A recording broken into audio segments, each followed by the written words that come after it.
Today in Peace and War. Days of our history, the actions of America's military men have been governed by codes of conduct.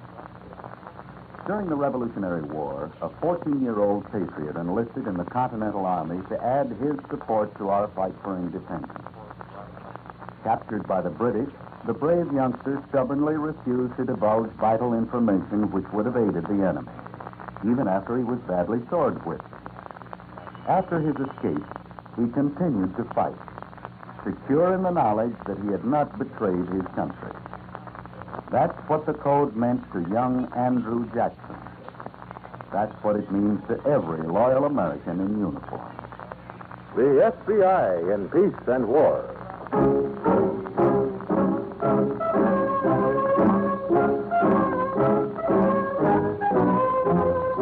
Another great story based on Frederick L. Collins' copyrighted book, The FBI in Peace and War. Drama, thrills, action. Tonight's story, A Book of Matches.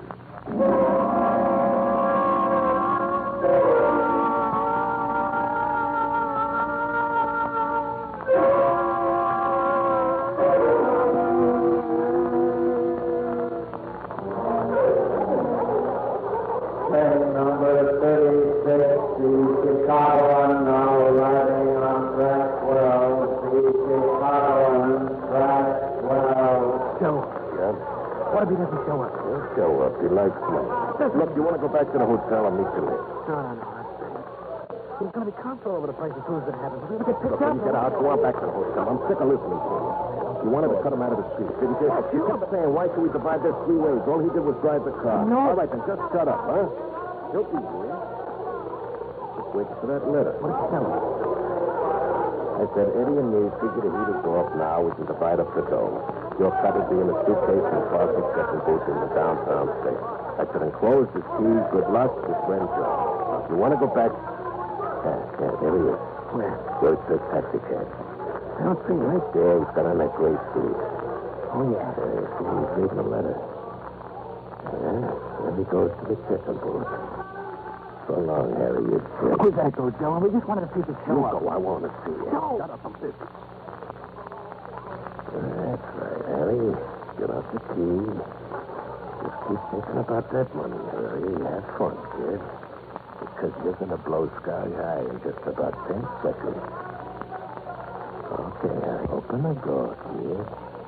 Take out the food. Okay, Eddie, that's all. Come on, let's get out of here.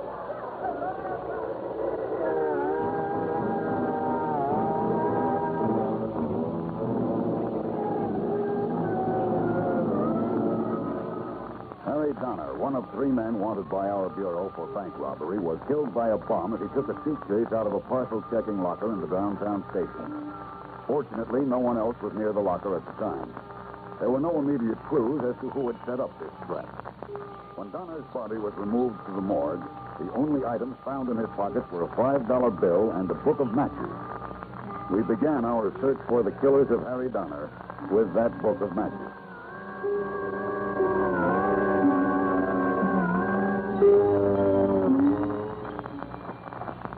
An FBI said that the careful planning of the murder in... Elmer, for the love of Mike, will you stop reading that stuff? Yeah, what's reading you? You get 4 newspapers every day. Do you have to read every one of them? Yeah, I have to read every one. I'm interested in the news. Well, all right, read for yourself. You all right. Now, look. Better not let Joe find out, Eddie. Find out what? He's noticed already. If I can see it, he can see it. Elmer, I think you're looking for a good cloud on our head. That's what I think. You know what you ought to do, Eddie? You ought to go someplace for yourself for a while. I'm all right here. Just stop reading out loud, that's all. He notices everything. You ought to go down to Miami or someplace for a couple of weeks. Now, maybe we'll roll when he gives me my cut. Now, I don't like Miami. All right, I don't either. Eddie, do you think he won't give you your cut, can he? No, I don't think that. I bet you do. Listen, he can't fool around with me, Alma. He knows that. Yes, Well, if he doesn't, I'll tell him. that might be a good idea. What, do you think I haven't got the nerve? Oh, sure you have, Eddie. All right, now lay off that. Well, that's what? Needling me all the time, that's what. Not going to do me out of my cut. I'm watching every movie mix. Why? Because I don't trust them, that's why. And you're scared of them. Who says I'm scared of them? As plain as the paper on that wall is. He could do that to Harry Donner, he could do the same to you. Shut up. Couldn't he? All right, he could, but he's not gonna. I'm watching him, Alma. I'm watching every movie mix. He doesn't fool me. You're scared stiffin'. I just hope he doesn't see it.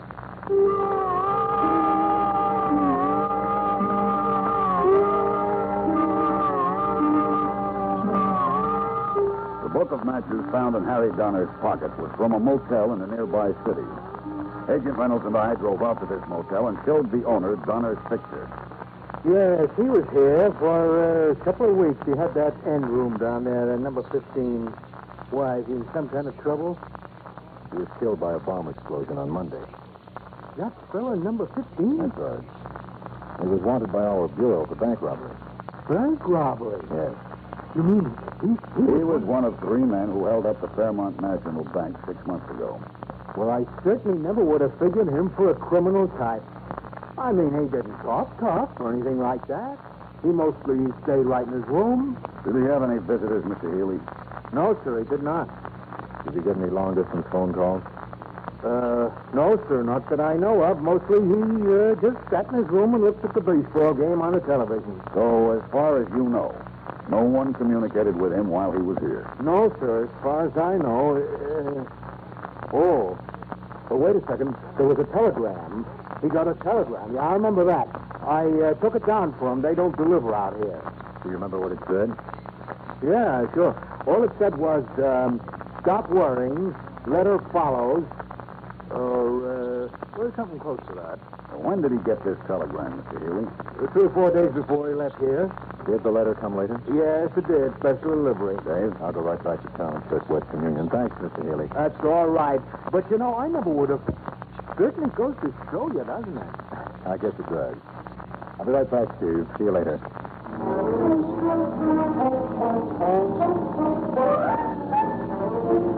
The telegram to Harry Donner was sent from an office on River Street in Bay City. This section is well known to the police as a criminal hangout. We began a slow canvass of the hotels and dives in the area to see who might have been sending a letter to Harry Donner. So now we took care of Harry. I figured there's no reason why we don't split up what's left. And I thought we'd take a few months' vacation to Miami, maybe. Is that right, Alma? I think Miami stinks, and he knows Well, it. it doesn't have to be Miami. It could be any place. We just want to get away. Well, I don't blame you. I don't like this town in winter either. Oh, so let's get the money out of the ball, Joe, huh? We'll call us a deal. Are you broke, Eddie? I gave you $500 a couple of weeks ago. I spent it. Not on Alma. Did he spend it on you, Alma? He bet he didn't. He threw away most of it on those stupid long-shot horses. Now, look, Al. You know, Eddie, if I had a smart-looking doll like Alma, I wouldn't be throwing my dough You away. want it? Just give me what's coming to me. Sure, I will. But I figured with that business of Harry Donner only a couple of weeks ago. Look, we waited long enough. Now, let's provide it now. Okay, Eddie. We'll drive up to Cincinnati Monday. What's the matter with starting right now? Well, it's 400 miles. The bank closes at 3 o'clock. We'll go on Monday. I don't What think- difference does it make if you get it today or Monday? Okay, Monday. Give Joe another drink. There isn't any more. Well, get down to the corner and get some. You get down to the corner and get it. What's the matter with her? Well, I like her company better than yours. Here. Here's the dough. Get 2 bottles. I got money. Okay, 2 bottles, huh? Oh, you know my brand. I'll stick to that, Eddie. What's he so grand about? He's serious. Well, you're supposed to. Yeah. No, I don't. No? No, I don't. Since when, Alma? I don't mind. So there might be a half a drink left in this bottle. You want it? No. Okay, I do. Alma? Since when, I'm asking you? Yeah? What difference it make? A lot of difference. I've been thinking about Eddie and me. We're not hitting it off so good either. Mm-hmm. You see what I mean? Maybe. Sure you do. You're pretty smart, Alma. He's scared of me, isn't he? I wouldn't know. Sure he is. That's the way Harry Donner used to be. Nervous and jumping all the time. But you get tired of it, Alma? Yes, I do. That's what I thought. I get tired of it myself. I don't like nervous people either.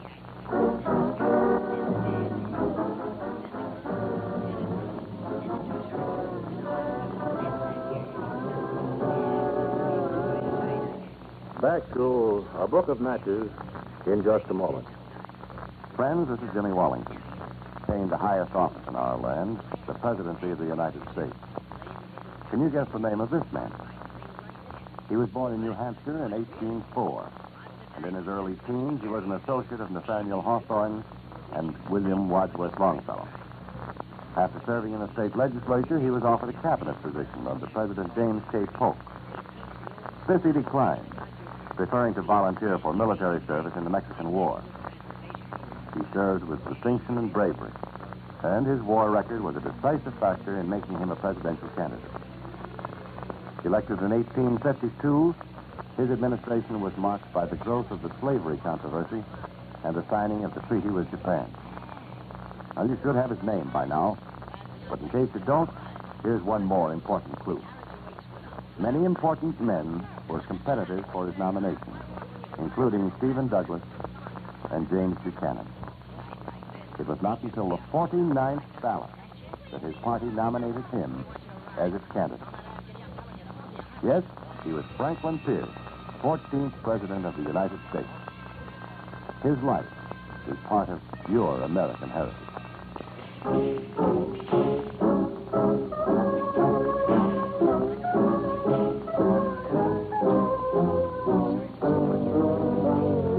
And now, Act 2 of tonight's story, A Book of Matches.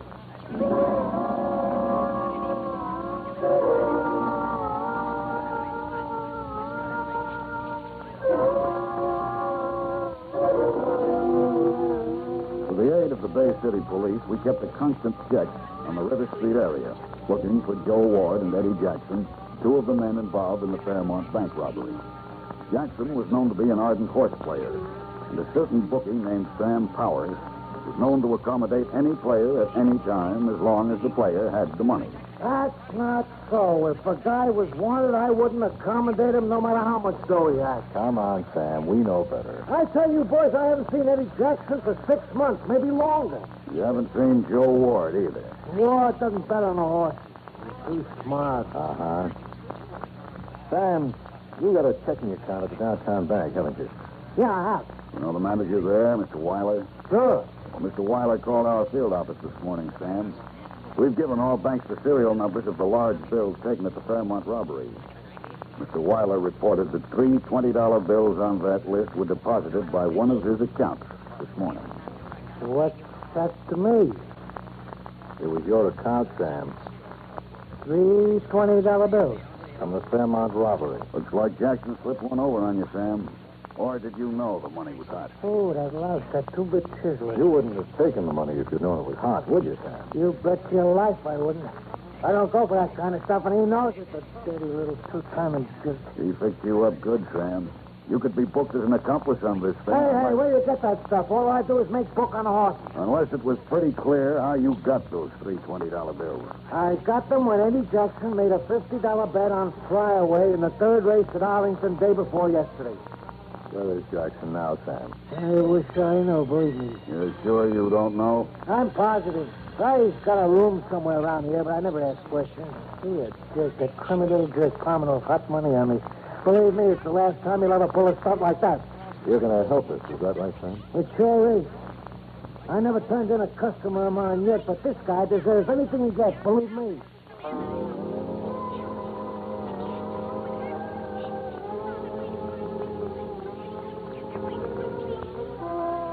With Sam Powers on the lookout for Eddie Jackson, we continued our search for both men. If Jackson felt it was safe to start spending the robbery money, we hoped more of it would turn up. Still at it? Oh, Alma, for the love of Mike, will you stop creeping around the place? Knock on a door or something. What's empty about? Yes, 7 of diamonds goes on this. I don't need any lessons on how to play solitaire. You sure got bad, haven't you? Why don't you go to a movie or something? You're getting in my hair. Too late. You said we're starting early in the morning, didn't you? I'm starting. You don't have to get up. I thought I'd go along for the ride. Joe said it was all right. When did you talk to Joe? He was here this afternoon while you were down at the horse room. I wasn't down at the horse room. You said Well, you I were... changed my mind. I phoned in my bet. Why was Joe here? Wanted to see you, probably. What for? What should I look for? He changed his mind about getting the money. He was only here a couple of minutes. We're going to Cincinnati. We're getting that money out of the deposit box. I'm not taking any more stolen from him. Well, don't tell me. Trust me, Alma. I'm not Harry Donny. All right, If Eddie. he fools around with me, he's going to be in trouble. I guarantee that. Yeah, sure, I know. Where are you going? For a walk. I need some air. Okay. I can take care of myself, Alma. You can't pull anything on me and get away with it. Hey.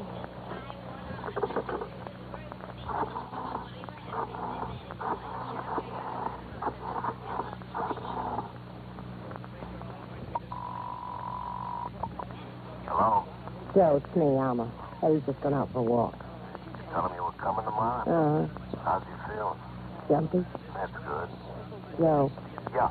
He says you fool around with him. There'll be trouble. He's really waked up, huh? Yeah, yeah. Did you do what I told you this afternoon, Alma? Mm-hmm. That's all taken care of. Okay, then there's nothing to worry about.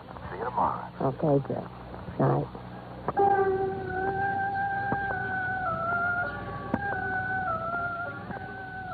When Sam Powers got a call from Eddie Jackson placing a bet on a horse race, we were notified immediately. Powers asked Jackson where to send the money if the horse won. Jackson said he was going out of town, but would call again as soon as he got back. The horse was named Honey Boy, running in the 4th race at Belmont. I need no one. Joe, the next cigar store. Huh? Stop, I'll get a paper. What's the hurry? They'll have a safe at the motel. What's the hurry? They'll have a safe at the motel. What's the hurry? They'll have a safe at the motel. What's the hurry? They'll have a safe at the motel. What's the hurry? Because it's so. What about Big Red at 40 to 1, huh? I won that. All right, if I did it once, I can do it again. You want anything? No, nothing for me. Okay. That's the slugs out of his gun. Mm-hmm. Okay. How long you gotta wait, Joe? Well, it's got to be a good spot, Alma, on a dirt road up in the backwoods. We'll come to plenty of that tomorrow when we go into the hills just before Cincinnati. All right, let's get it over with. Huh? We will, don't worry. Hey, he won. Honey Boy won by 3 lengths. He paid $31.70. Look at that. He ran out front all the way. He paid $31. Now tell me I took crazy long shots. Go ahead, tell me that. Get in the car, Eddie. $31.70. How do you like that, Joe, huh? Yeah, that's great. You bet it is. And I got another winner for tomorrow, Alma. When we get to the motel, I'll call Sam Powers. You just watch. I'll take him again tomorrow.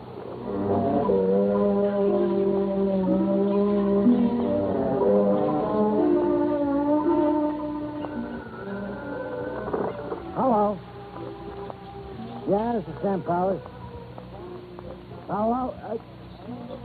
Oh, hello, Eddie. Where you calling from? Long distance? Huh?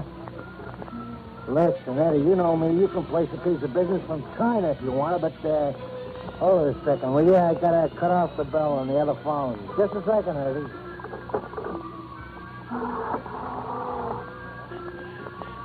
Hello, operator. Get me the FBI office right away, will you?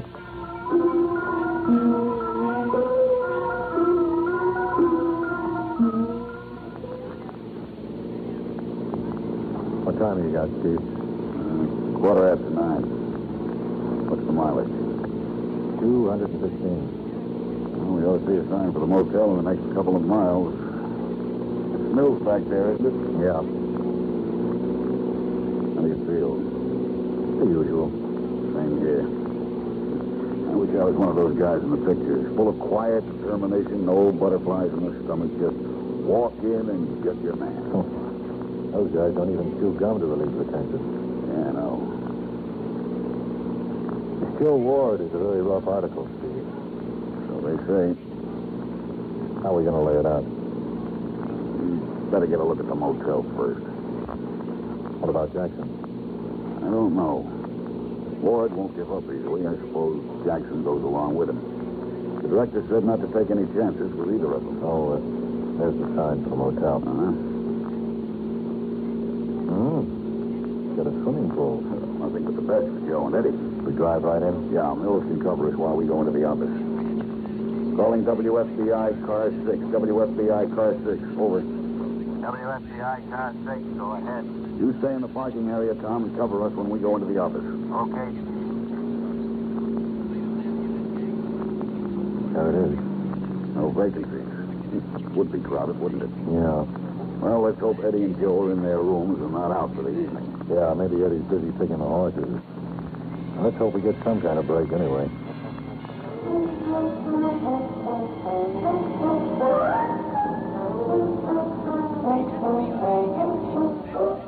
So I said, just take the bill from Honey Boy, let it ride on Skylark. How do you like that for a parlay, huh, Joe?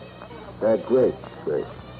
Look, if there's nothing more in that bottle, I'll go back to my room. No, there's plenty more. Pass that to Joe, Elmer. You're not tired, Joe, are you? It's early yet. Well, we've still got a few miles to go tomorrow. Well, who cares? Let's knock off the rest of the bottle. You know, a couple of highballs and you get pretty repulsive, Eddie. All right, so I'm repulsive, but I can pick the horses, can't I? Hey, what is that? That's a phone. I didn't see that. How come they got a phone in a motel? What are you going to do, let it ring all night? Yeah. Yeah, I hear you. Sure, I understand. But let him come in and get it. Pull down that shade, Elmer. What is it? Pull down the shade. Joe, what? FBI. Said they got the place covered. We're supposed to come out with our hands up. Yeah. How do I know? Eddie, here. Here the shells for your gun. What? Your gun. There's nothing in it. I took out the slugs. Here they are. You took the slugs out of my gun. For what? Never mind. Now, look, we can make a break for the woods over there. One of the Wait a minute. What did you take the slugs out of my gun for? There isn't time to go into that now. Joe Ward, Eddie Jackson, you've got 1 minute to come out with your hands up. Were you going to fix me like you did Harry Donna, Joe? You shut up and listen to what we're You going to do. what, Joe? You were going to get rid of me, and you took the slugs out, didn't you, Elmer? Will you shut up and listen? And when I douse this line, That's what he was going to do to me, huh? And you were going to help him. Pull out the shades, Elmer, open that window. Do what I say. Joe Ward, Eddie Jackson. We're coming out. Hold your fire.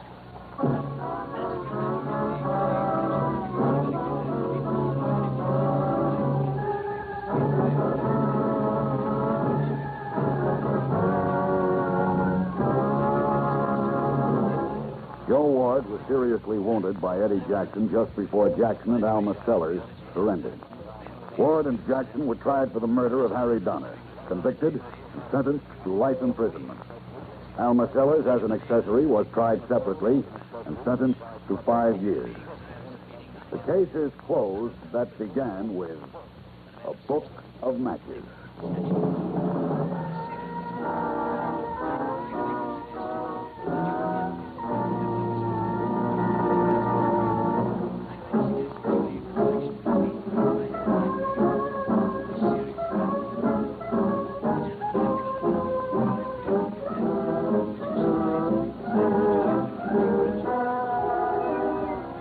In tonight's story, Elspeth Eric played the part of Alma Sellers. Bob Reddick was Eddie Jackson. This radio dramatization for the FBI in Peace and War was written by Louis Pelletier. These programs are produced and directed by Betty Mandeville. All names and characters used on the program are fictitious.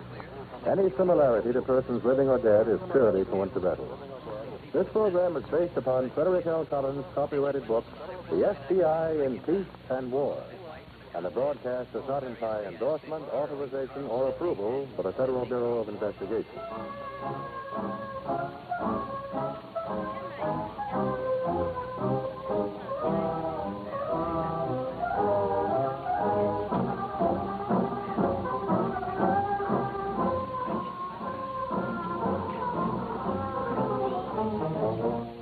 The FBI in Peace and War has come to you through the worldwide facilities of the United States Armed Forces Radio and Television Service.